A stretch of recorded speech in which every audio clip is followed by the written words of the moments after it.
Indian cricket வரலாற்றில் ஒரு தடவையும் புது புது சென்சேஷனலான பிளேயர்ஸ் உருவாகி வந்துட்டே தான் இருக்காங்க. இதில் குறிப்பாக யங்கர் பேட்ஸ்மேன்ஸ் வந்து ரொம்ப அதிகமாக வந்துட்டு இருக்காங்க. ஃபார் எக்ஸாம்பிள் அண்டர் 19லேருந்து நிறைய பிளேயர்ஸ் வந்துட்டு இருக்காங்க. அதுக்கப்புறம் அவங்க வந்து எக்ஸ்ட்ரா ஆர்டினரியாக பர்ஃபார்ம் பண்ணி ஐபிஎல்ல ஒரு மிகப்பெரிய கான்ட்ராக்ட் எல்லாமே வாங்கி சும்மா சூப்பராக கலக்கிக்கிட்டு இருக்காங்க. ஆனால் இப்படியெல்லாம் ஒரு ட்ராக் போயிட்டு இருந்தாலும் இந்த மாடர்ன் டே உலகத்தில் கூட அந்த மாதிரி ஒரு ட்ராக்கை பிடிக்காம தனக்குன்னு ஒரு தனி இடத்தை பிடித்தவர் தான் ருத்துராஜ் கெய்க்வாட். யாரு இந்த ருத்துராஜ் கெய்க்வாட்? வாங்க பார்க்கலாம். நான் உங்க Varadharaja. Welcome to our channel wisdom vibes.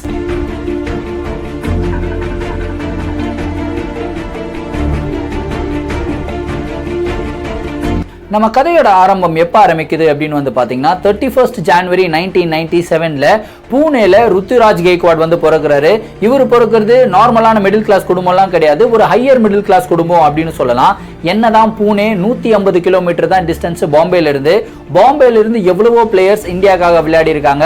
ஆனால் இது வரைக்கும் பூனேல இருந்து கேதார் ஜாதவை தவிர வேற எந்த ஒரு பிளேயரும் இந்தியாக்காக விளையாடவே இல்லை. ஆனால் ருத்துராஜ் கெய்க்வாட் கண்டிப்பா விளையாடுவாரு அப்படின்ற ஒரு நம்பிக்கை இருக்கு. ஸோ சின்ன வயசுல இருந்தே இவர் வந்து ரொம்ப ஜாலியா சுத்தி திரிஞ்சுக்கிட்டு இருந்த ஒரு பையன். இவருடைய வாழ்க்கை அப்படியே டோட்டலா மாறினது இவருக்கு 6 வயசு இருக்கும்போது. 2003ல பூனேல இருக்கிற நேரு ஸ்டேடியம்ல நியூசிலாந்துக்கும் ஆஸ்திரேலியாவுக்கும் ஒரு மேட்ச் நடக்குது. அந்த மேட்சை பார்க்கறதுக்காக ருத்துராஜ் வந்து அவங்க அப்பா கூட ஸ்டேடியமுக்கு போயிருக்காரு. அந்த இடத்துல பேட்டிங் ஆடிக்கிட்டு இருந்தவர் பிரெண்டன் மெக்கலம். அவரு குறிப்பா அந்த மேட்ச்ல சும்மா பட்டையை கிழிச்சுக்கிட்டு இருந்தாரு. அவரு எஸ்பெஷலா அந்த ஃபாஸ்ட் பவுலர்ஸ் போலிங் போடும்போது அந்த ஸ்கூப் ஷாட் வந்து ஆடி இருப்பார் இல்லையா, அந்த ஷாட் ஆடின உடனே ருத்துராஜ் கெய்க்வாட் 6 வயசு குழந்தை அப்படியே ஷாக் ஆயிடாரு. என்னடா ஒரு இவ்வளவு ஃபாஸ்டா வர பால வந்து அசால்ட்டா ஸ்கூப்ல விளையாடுறாங்களே, இந்த ஷாட் எனக்கு ரொம்ப பிடிச்சிருக்கு, இந்த ஸ்போர்ட்டும் எனக்கு ரொம்ப பிடிச்சிருக்கு அப்படின்னு சொல்லிட்டு ஃபர்ஸ்ட் லவ் ஸ்டோரி அவருக்கும் கிரிக்கெட்டுக்கும் 6 வயசுல ஏற்படுது. அதுக்கப்புறம் அவரு லோக்கலா இருந்த ஒரு கிரிக்கெட் கிளப்ல வந்து லெதர் பால்ல பிராக்டிஸ் பண்ண ஆரம்பிக்கிறாரு. ப்ராப்பரான ஒரு கிரிக்கெட்டிங் கோச்சிங் எடுக்க ஆரம்பிக்கிறாரு. 6 வயசுல இருந்து 11 வயசு வரைக்கும் இவருடைய வாழ்க்கை இப்படியே தான் போய்கிட்டு இருந்தது அப்படின்னு சொல்லலாம். இவருடைய கிரிக்கெட் பயணத்திலேயே ஒரு முக்கியமான திருப்புமுனை இவருக்கு 11 வயசுல இருக்கும்போது தான் ஏற்படுது. 11 வயசுல இவர் போயிட்டு வெங்சாக்கர் கிரிக்கெட் அகாடமியில ஜாயின் பண்றாரு.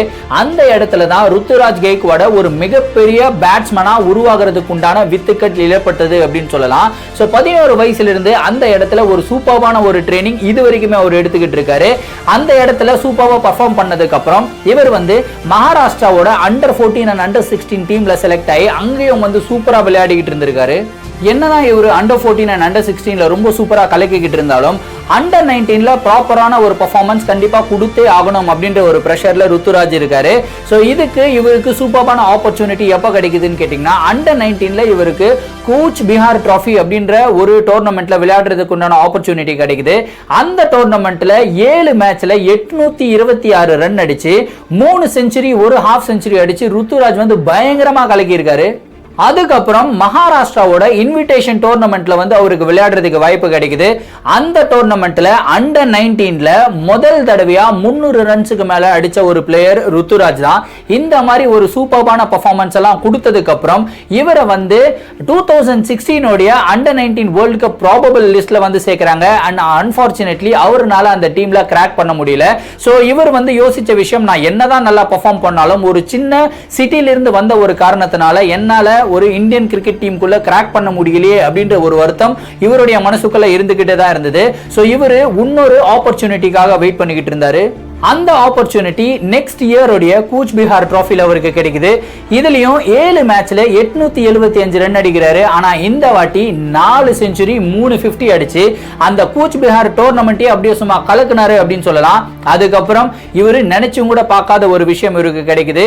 மகாராஷ்டிராவோடைய ரஞ்சி டிராஃபி டீம்ல இவருடைய நேமை செலக்ட் பண்றாங்க.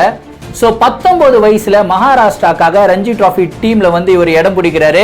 ஃபர்ஸ்ட் மேட்ச் டெபியூ மேட்ச் சும்மா பயங்கரமா கலக்கணும், இந்த எல்லாருமே என்ன பார்த்துக்கிட்டு இருக்காங்க அப்படின்னு சொல்லி ஆசையா போயிட்டு களமிறங்கி விளையாட ஆரம்பிக்கிறாரு. ஆனா அங்க வாழ்க்கை அவருக்கு ஒரு மிகப்பெரிய டிராஜடி வச்சிட்டு இருந்ததுன்னு சொல்லலாம். வருண் ஆரன் வந்து போலிங் போடுறாரு. அவர் நார்மலாவே நல்லா பேச போடுற ஒரு பவுலர். அவருடைய போலிங்ல இவரு தலையில அடி வாங்கி அப்படியே சுருண்டு விழுந்தவர் தான். அதுக்கப்புறம் டைரக்டா கன்கஷன் டெஸ்டுக்கெல்லாம் அமைச்சு இவரை வந்து அந்த மேட்ச்ல இருந்து வெளியே வெளியேற்றாங்க. அந்த ரஞ்சி டிராஃபி டோர்னமெண்ட்டை இவரால விளையாட முடியாது அப்படின்னு சொல்லிடுறாங்க. வாழ்க்கையில விளையாடின முதல் டெபியூ மேட்ச், அதுவும் வந்து ஒரு ஃபர்ஸ்ட் கிளாஸ் டெபியூ மேட்ச்லயே இந்த மாதிரி ஒரு பிரச்சனை. அதுக்கப்புறம் அந்த கன்கஷன்ல இருந்து இவர் வெளியே வர்றதுக்கே கிட்டத்தட்ட 8 மாசம் ஆயிடுச்சுன்னு சொல்றாங்க. 8 மாசம் இவர் வந்து ஒரு ரெஸ்ட்ல தான் இருந்திருக்காரு.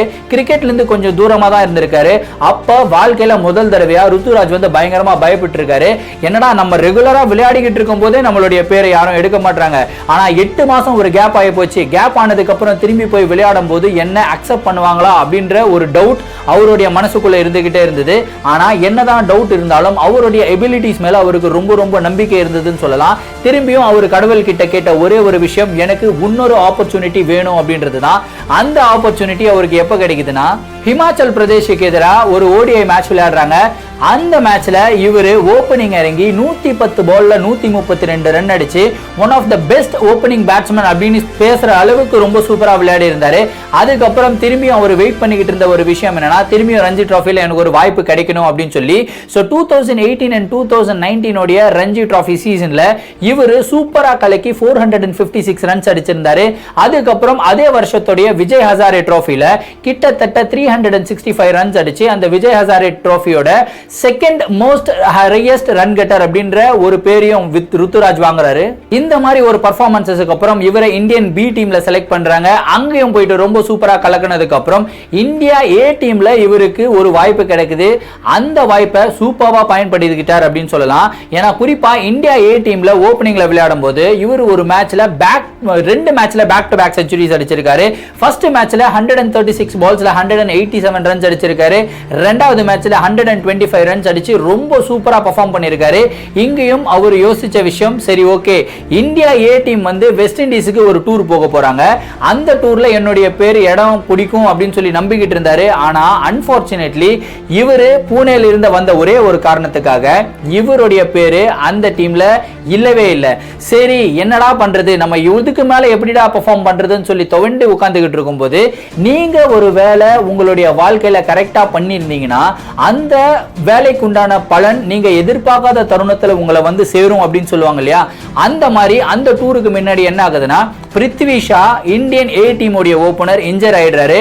அவர் இன்ஜர் ஆயிட்டு அந்த டூர்ல விளையாட முடியாத ஒரு காரணத்தினால பிருத்வி ஷாவோட ரீப்ளேஸ்மெண்டா ருத்துராஜ் கைக்வாட் வெஸ்ட் இண்டீஸுக்கு போறாரு.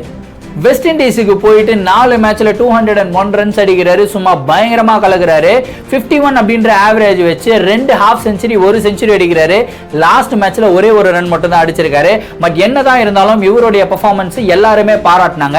அதுக்கப்புறம் இவர் வெயிட் பண்ணிக்கிட்டு இருந்த ஒரு விஷயம், IPL உடைய ஆக்ஷன்ஸுக்காக தான் வெயிட் பண்ணிட்டு இருந்தாரு. IPL ஆக்ஷன்ஸ் நடக்கும்போது வழக்கம் போல இவர் வந்து தனியா தான் உட்கார்ந்துகிட்டு இருக்காரு. இவருடைய வீட்டுல அவங்க அப்பாவும் அம்மாவும் வெளியே போயிருக்காங்க. ஃபர்ஸ்ட் இவருடைய பேர் வந்து 80வது இடத்துல தான் இருக்கு. சரி 80வது இடத்துல தானே இருக்கு, நம்மளுடைய பேர் வரும் அப்படின்னு வெயிட் பண்ணிக்கிட்டே இருந்தாரு. 80வது இடத்துல இருந்து இவருடைய பேர் 75வது இடத்துக்கு வந்திருக்கு. அப்பயும் இவருடைய பேர் யாருமே எடுக்கல. இதுக்கப்புறம் நம்மள யாருமே எடுக்க மாட்டாங்கடா அப்படின்னு சொல்லிட்டு இவர் என்ன பண்ணிருக்காருன்னா, டிவி ஆஃப் பண்ணிட்டு போய் தூங்கிட்டு இருக்காருங்க. அதுக்கப்புறம் இவருடைய பேர் 110வது இடத்துக்கு போயிருக்கு.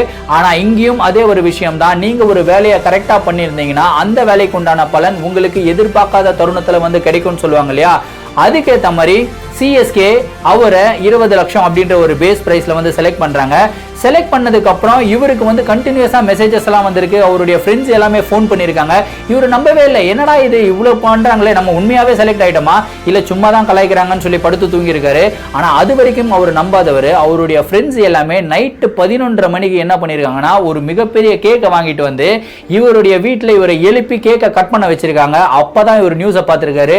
அப்பதான் தெரியுது CSK டீம்ல நான் செலக்ட் ஆயிட்டேன் அப்படின்னு சொல்லிட்டு. சோ CSK டீம்ல செலக்ட் ஆயிட்டேன்னு சொல்லி ரொம்ப பெரிய சந்தோஷம். இந்த இடத்துல பயங்கரமா பெர்ஃபார்ம் பண்ணணும் அப்படின்னு சொல்லிட்டு அங்கிருந்து கிளம்பி துபாய்க்கு வராரு. அங்க வந்தோடனே கொரோனா பாசிட்டிவ், கோவிட் பாசிட்டிவ் ஆன 2 பிளேயர்ஸ்ல ருத்துராஜ் கைக்வாடும் ஒருத்தர். சோ இவருடைய வாழ்க்கையை அப்படியே ஸ்தம்பிச்சு போயிருச்சு அப்படின்னு சொல்லலாம். இவர் வந்து ரொம்ப பிரஷரைஸ்டு சிச்சுவேஷன்ல இருந்தாரு. அந்த இடத்துல இவருடைய தோல் மேல கை வச்சு ஒரு அட்வைஸ் கொடுத்தது யாருன்னு கேட்டீங்கன்னா நம்மளுடைய தலதோனி தான். அந்த இடத்துல வந்து சொல்லியிருக்காரு, உனக்கு உண்டான ஆப்பர்ச்சுனிட்டி உனக்கு கிடைக்கும், அந்த ஆப்பர்ச்சுனிட்டி கிடைக்கும் போது ப்ராப்பரா யூஸ் பண்ணிக்கோன்னு சொல்லியிருக்காரு. ஃபர்ஸ்ட் அதுக்கப்புறம் அவருக்கு கிடைச்ச ஆப்பர்ச்சுனிட்டியை ப்ராப்பரா யூஸ் பண்ண முடியல. ஆனா கடைசியா டோர்னமெண்டோட எண்ட்ல CSK ஓட மெயின் ஸ்டே ஓபனிங் கொடுத்ததுக்கு அப்புறம் ருத்துராஜ் கைக்வாட் அவருடைய உண்மையான வர்த் என்ன அப்படின்றத அவர் காட்டியிருக்காரு. சோ 2 மேட்ச்லயுமே 50 அடிச்சு ரொம்ப சூப்பர் டூப்பரான ஒரு பெர்ஃபார்மன்ஸ் எல்லாம் கொடுத்து வேற லெவல்ல கலக்கியிருக்காரு இந்த IPL 2020ல. ஸோ ருத்துராஜ் கைக்வாடோடைய லைஃப்ல இருந்து நான் கத்துக்கிற விஷயம் என்னன்னு கேட்டீங்கன்னா, வாழ்க்கையில நீங்க எவ்வளவு சின்ன சிட்டில இருந்து வரீங்கன்றது முக்கியம் இல்ல, எவ்வளவு பெரிய பேர் கூட காம்படிஷன்ல இருக்கீங்க அப்படின்றது முக்கியம் இல்ல. உங்களுடைய வேலையை நீங்க கரெக்டா பண்ணியிருந்தீங்கன்னா உங்களுக்கு உண்டான வர்த்தான மதிப்பு உங்களுக்கு கண்டிப்பா உங்களை தேடி வரும் அப்படின்றது ருத்துராஜ் கைக்வாடோடைய லைஃப்ல இருந்து நான் கத்துக்கிறேன். சோ ஃப்ரெண்ட்ஸ், நான் உங்ககிட்ட கேட்கிற கேள்வி, ருத்துராஜ் கைக்வாடோடைய லைஃப்ல இருந்து நீங்க எந்த விஷயத்தை கத்துக்கிறீங்கன்னு சொல்லி கமெண்ட்ல சொல்லிடுங்க. அதே மாதிரி இந்த வீடியோ உங்களுக்கு பிடிச்சிருந்ததுன்னா, யாராவது ருத்துராஜோடைய ஃபேன்ஸா இருந்தீங்கன்னா இந்த வீடியோவை உங்களுடைய ஃப்ரெண்ட்ஸ் அண்ட் ஃபேமிலி மெம்பர்ஸ்க்கு ஷேர் பண்ணி விட்டுடுங்க. வேற ஏதாவது பிளேயர்ஸை பத்தி நான் பேசணும் அப்படின்னு நினைச்சீங்கன்னா என்னுடைய இன்ஸ்டாகிராம்ல என்ன ஃபாலோ பண்ணிட்டு என்னுடைய இன்ஸ்டாகிராம்ல DM பண்ணுங்க. கண்டிப்பா அவங்களுடைய லைஃப் ஸ்டோரிஸ் நான் போடுறேன். மீண்டும் அடுத்த வீடியோவில் சந்திக்கும் வரை நான் உங்கள் Varadharaja, signing off. Thank you, by.